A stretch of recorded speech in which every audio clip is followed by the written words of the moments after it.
वनसंवर्धन जलसंवर्धन कसं केलं पाहिजे हे महाराजांनी आम्हाला शिकवलं। कर प्रणाली कशी असली पाहिजे हे महाराजांनी आम्हाला शिकवलं। यासोबत सुरक्षा कशी ठेवली पाहिजे, समुद्री सुरक्षा कशी ठेवली पाहिजे हे महाराजांनी आम्हाला शिकवलं। देश धर्म पर मिटने वाला शेर शिवा का छावा था, महापराक्रमी परम प्रतापी एकही शंभू राजा था। अपमानित करणाऱ्यांना त्यांची जागा आम्ही दाखवू आणि अशा प्रकारे जर कोणी वागत असेल तर सरकारही माफ करणार नाही, शिवप्रेमी माफ करणार। मी केवळ महाराष्ट्रातलाच नाही तर जगभरातल्या शिवप्रेमींना छत्रपती शिवरायांच्या जन्मोत्सवाच्या खूप खूप शुभेच्छा देतो। छत्रपती होते म्हणून आम्ही आहोत। छत्रपतींनी आम्हाला आत्माभिमान दिला, आत्मतेज दिलं। छत्रपती शिवाजी महाराजांनी आम्हाला समतेचा संदेश दिला। 18 पगड जातींना एकत्रित करून ज्या स्वराज्याची त्यांनी स्थापना केली त्या स्वराज्यातून एकतेचा संदेश त्यांनी आम्हाला दिला। राज्यकारभार कसा चालवला पाहिजे हे छत्रपती शिवाजी महाराजांनी आम्हाला शिकवलं। वनसंवर्धन जलसंवर्धन कसं केलं पाहिजे हे महाराजांनी आम्हाला शिकवलं। कर प्रणाली कशी असली पाहिजे हे महाराजांनी आम्हाला शिकवलं।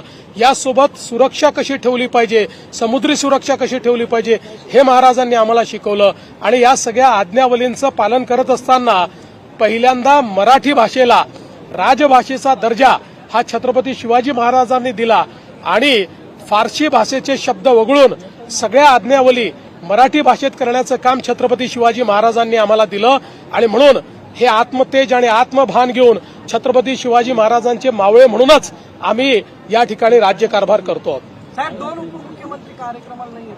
नाही, याचं कारण त्यांचे वेगळे कार्यक्रम होते, ते माझ्यासोबत पुण्यापर्यंत आले आणि त्यानंतर आपल्या कार्यक्रमाला गेले। मुख्यमंत्री सध्या छावा सिनेमाचा फार जोर दिसतोय, मागणी होते की हा सिनेमा टॅक्स फ्री करावा, राज्य सरकार त्या बाबतीत काही विचार करेल का? मला अतिशय आनंद एका गोष्टीचा आहे की छत्रपती संभाजी महाराज ज्यांचं शौर्य, ज्यांची वीरता आणि ज्यांची विद्वत्ता ही प्रचंड होती पण इतिहासाने त्यांच्यावर मोठा अन्याय केला, अशा छत्रपती संभाजी महाराज की ज्यांच्याबद्दल देश धर्म पर मिटने वाला शेर शिवा का छावा था, महापराक्रमी परम प्रतापी एकही शंभू राजा था, अशा प्रकारचं ज्यांच्याबद्दल म्हटलं गेलं त्यांच्यावर अतिशय चांगला, आणि मी स्वतः अजून बघायचं आहे पण मला ज्या ज्या लोकांनी बघितलं त्यांनी सांगितलं की इतिहासाशी कुठलीही प्रतारणा न करता ऐतिहासिक अशा प्रकारचा हा सिनेमा तयार झालेला आहे।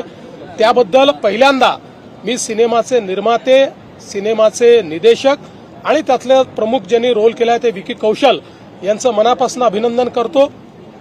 मोठ्या प्रमाणात ही मागणी होतीये की हा सिनेमा टॅक्स फ्री करा, पण मी आपल्या माध्यमातून महाराष्ट्रातल्या जनतेला सांगू इच्छितो की इतर राज्य ज्यावेळेस टॅक्स फ्री करतात त्यावेळेस जो करमणूक कर आहे तो एंटरटेनमेंट टॅक्स त्या ठिकाणी माफ करत असतात।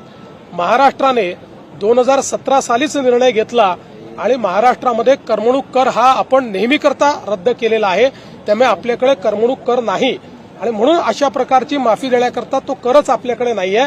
तथापि या चित्रपटाच्या प्रमोशन करता किंवा छत्रपती शंभूराजांचा इतिहास हा प्रत्येक व्यक्तीपर्यंत पोहोचण्याकरता आम्हाला अधिक काय चांगलं करता येईल याचा प्रयत्न आम्ही निश्चितपणे करू। सोकॉल्ड अभिनेते वारंवार बोलतायत। काल आपण विकिपीडियावरच्या विधानावरती तुम्ही खरं तर सांगितली कारवाई होईल, पण वारंवार छत्रपती शिवाजी महाराज आणि संभाजी महाराजांचा अपमान असं आहे।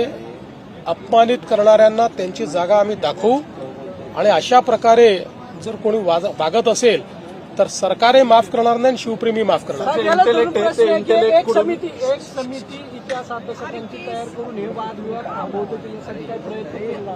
बघा असं आहे, मी एक तुम्हाला सांगतो, वादविवाद तेव्हाच संपू शकतात ज्यावेळी त्याला राजकीय किनार नसते। ज्याला राजकीय किनार असते ते वादविवाद कधीच संपू शकत नाहीत।